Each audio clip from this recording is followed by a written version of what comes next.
नमस्कार. आमदार जयकुमार गोरे यांचं प्रकरण आज सुद्धा विधिमंडळामध्ये चर्चेत आलं. पण आज जी चर्चा झाली ती मुख्यमंत्री देवेंद्र फडणवीस यांनी या प्रकरणावर उत्तर देण्याच्या स्वरूपात चर्चा झाली, तो विषय निघाला. काहीच दिवसांपूर्वी साताऱ्यामध्ये एका महिलेला 1 कोटीची लाच घेतल्याप्रकरणी अटक करण्यात आली. ही तीच महिला आहे जिने गंभीर आरोप 2016 मध्ये जयकुमार गोरे यांच्यावर केलेले होते की जयकुमार गोरे यांनी तिला स्वतःचे नग्न फोटो पाठवले, तिचा छळ केला, असा आरोप तिने 2016 मध्ये केला होता. आणि 2019 मध्ये हे सगळं प्रकरण संपलं देखील. पण तिला काही दिवसांपूर्वी याच प्रकरणामध्ये, हे प्रकरण जास्त वाढू नये, जयकुमार गोरे यांची नाहक बदनामी अधिक होऊ नये याकरिता तिने 1 कोटीची लाच मागितली, असा आरोप जयकुमार गोरेंनी केला होता. ते पोलीस स्टेशनला गेले, तिथे त्यांनी तक्रार केली आणि लाचलुचपत प्रतिबंधक विभागानं यावर कारवाई करत लाच घेताना या महिलेला अटक केली. या व्यतिरिक्त 2 अटक या प्रकरणामध्ये झालेल्या आहेत. या सगळ्या विषयीचा गोषवारा आज मुख्यमंत्री देवेंद्र फडणवीस यांनी सभागृहामध्ये मांडला आणि त्यावेळेला त्यांनी 2 मोठी नावं, मोठ्या नेत्यांची नावं घेतलेली आहेत. त्याविषयी सुरुवातीला आज विधानसभेमध्ये देवेंद्र फडणवीस काय म्हणाले ते आपण बोलणार आहोत आणि त्यानंतर हे जयकुमार गोरे प्रकरण नेमकं काय ते आपण समजून घेणार आहोत.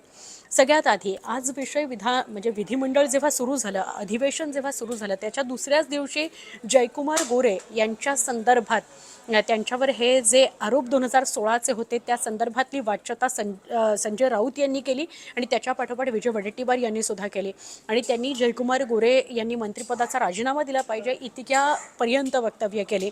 ह्या सगळ्या प्रकरणासंदर्भात चर्चा होत राहिल्या. स्वतः जयकुमार गोरे यांनी विधानसभेमध्ये या संदर्भात भाष्य केलं. हक्कभंगाचा प्रस्ताव त्यांनी आणला, विजय वडेट्टीवार आणि रोहित पवार यांच्यावर तो सादर केला. म्हणजे तो याकरता कारण त्यांनी असं म्हटलं की सभागृहाची दिशाभूल करण्याचा प्रयत्न या नेत्यांनी केलेला आहे. हे प्रकरण 2016चं आहे, त्याच्याविषयीची माझी भूमिका मांडून झालेली आहे, त्यामुळे नाहक पुन्हा बदनामी करण्याच्या हेतूनं हा विषय पुन्हा उकरून काढला जातो आहे. या दरम्यानच्या काळात साताऱ्यामध्ये 1 कोटीची लाच घेताना त्या महिलेला अटक सुद्धा झाली. यात एक यूट्यूबर आहे तुषार खरात, याला सुद्धा अटक करण्यात आली आणि अजून एकाला अटक करण्यात आली. त्याचं नाव आहे अनिल सुभेदार.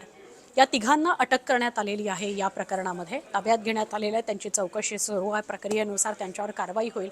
पण आज त्याविषयी विधानसभेमध्ये मुख्यमंत्री देवेंद्र फडणवीस यांनी भाष्य केलं आणि ते म्हणत असताना देवेंद्र फडणवीस असं म्हणाले की या सगळ्यामध्ये तुषार खरात याने हा कट रचला, जयकुमार गोरेंच्या बदनामीचा कट रचला, त्यामध्ये या महिलेनं आणि त्या सुभेदारनं याच्यात सहभाग घेतला आणि या तिघांनी मिळून तो कट रचला. यामध्ये तुषार खरात याला खासदार सुप्रिया सुळे, शरदचंद्र पवार पक्षाच्या खासदार सुप्रिया सुळे आणि आमदार रोहित पवार यांनी या तुषार खरातला काही कॉल्स केलेले आहेत. तुषार खरातने गोरेंची कशी बदनामी करायची या संदर्भातले व्हिडिओ जे तयार केलेले होते ते या दोघांना पाठवलेले होते, असा सुद्धा आरोप मुख्यमंत्री देवेंद्र फडणवीस यांनी या सभागृहामध्ये केला. या निमित्तानं जयकुमार गोरे यांच्यावर जे झालेले आरोप आहेत, आता ते ग्रामविकास मंत्री आहेत, पण त्यांच्यावर जे झालेले आरोप आहेत ते प्रकरण जे ते पुन्हा चर्चेत आलं. आता हे प्रकरण काय आहे? 2016 मध्ये जयकुमार गोरे काँग्रेसमध्ये होते आणि त्यावेळेला त्यांनी एका महिलेला स्वतःचे नग्न फोटो पाठवले, तिचा छळ केला, असा आरोप एका महिलेनं केला. ही जी महिला आहे हिने हा आरोप केल्यानंतर त्याची चौकशी सुद्धा झाली आणि 10 दिवस तुरुंगवारी जयकुमार गोरे यांना करावी लागली. हे प्रकरण 2019 मध्ये संपलं आणि त्यानंतर जेव्हा ते भाजपमध्ये आले, भाजपमध्ये हे प्रकरण पुन्हा आत्ता या घडीला उकरून काढण्याचा प्रयत्न झाला. मागच्या 15-20 दिवसांमधल्या या घडामोडी आहेत की जयकुमार गोरे जेव्हा पहिल्यांदा अधिवेशनामध्ये सहभागी होणार त्यावेळी त्यांच्यावर हे गंभीर आरोप केले गेले. या सगळ्यामध्ये तुषार खरात हे यूट्यूबर आहेत. आधी ते प्रसारमाध्यमांमध्ये काम करत होते आणि नंतर त्यांनी स्वतःचं यूट्यूब चॅनल उघडलं आणि मग ते यूट्यूब चॅनलला काम करू लागले. तर त्यांनी ही जी महिला आहे जिने 1 कोटीची मागणी केली होती आणि अजून एक नाव अनिल सुभेदार, या तिघांनी मिळून हा कट रचला असं आज समोर येत आहे. या तिघांनी मिळून हा कट रचला. यामध्ये राष्ट्रवादी काँग्रेस शरदचंद्र पवार पक्षाच्या खासदार सुप्रिया सुळे आणि रोहित पवार हे सुद्धा सहभागी आहेत का हे तपासलं जायला हवं. असे पुरावे आढळून आलेले आहेत असं देवेंद्र फडणवीस यांनी आज सभागृहामध्ये म्हटलेलं आहे. तर या सगळ्या प्रकरणामध्ये नेमकं काय घडतं हे बघणं महत्त्वाचं आहे. पण देवेंद्र फडणवीसांचा सूर बोलताना असा होता की जुन्या प्रकरणावरून ज्याची शिक्षा किंवा ज्या संदर्भात त्यावेळेला जी काही प्रक्रिया होणं गरजेचं होतं ती प्रक्रिया झाल्यानंतर आणि त्यावेळेला ते काँग्रेसमध्ये होते, भाजपमध्ये नव्हते देखील, तरी नाहक या व्यक्तीची बदनामी करायची, आत्ता पुन्हा एकदा त्या व्यक्तीच्या घरातल्यांना त्रास होईल यासाठी प्रयत्न करायचे, बदनामीकारक अवमानकारक वक्तव्य करायचे, हे प्रकरण चिघळत ठेवायचं आणि हे जाणीवपूर्वक कुठल्या तरी नेत्यांनी घडवून आणायचं, हे सगळं अयोग्य आहे असं त्यांनी म्हटलं. आणि त्यात या दोघांची म्हणजे सुप्रिया सुळे, रोहित पवारांची नावं येत आहेत. त्यांनी तुषार खरात यांना फोन केलेले होते आणि त्यांच्याकडनं गोरेंचा कसा व्हिडिओ तयार करायचा, अवमानकारक बदनामीकारक, आता ते व्हिडिओसुद्धा मागवून घेतले होते अशी माहिती मिळते. अर्थात या सगळ्याचा तपास होऊन सत्यासमोर येईलच. पण हे मात्र नक्की की जुन्या प्रकरणावरून वारंवार नेत्यांना आणि प्रसिद्ध व्यक्तींना टार्गेट केलं जात आहे.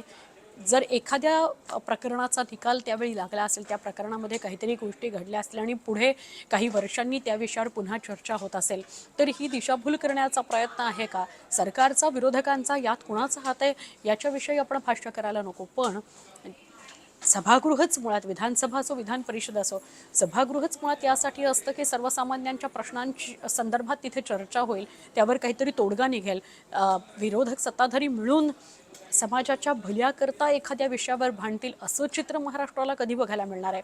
त्याऐवजी वेगवेगळ्या विषयांवर सभागृहामध्ये चर्चा होताना आपण बघतोय. पहिल्या काही दिवसांमध्ये औरंगजेबाचा मुद्दा गाजला, त्याच्यानंतर म्हणजे औरंगजेबाच्या कबरीचा, त्याच्यानंतर जयकुमार गोरेंसंदर्भातलं प्रकरण असेल, दिशा सॅलियनच्या मृत्यू प्रकरणामध्ये पुन्हा एकदा आदित्य ठाकरे, दिनू मोरिया या सगळ्यांची नावं आणि मग आदित्य ठाकरेंचा राजीनामा घ्या, त्यांच्याविषयीची तक्रार करा, हा एक मुद्दा चर्चेत आला.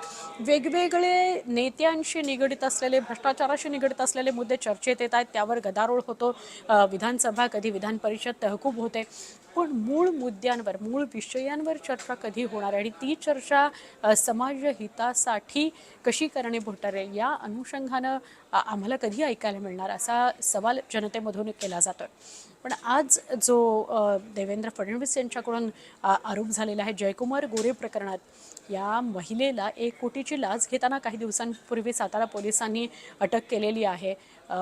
तिने केलेले फोन कॉल्स, तिने मागितलेली लाच आणि ती लाच घेतानाचा रंगेहात तिला अटक करतानाचा व्हिडिओसुद्धा पोलिसांच्या हाती आहे.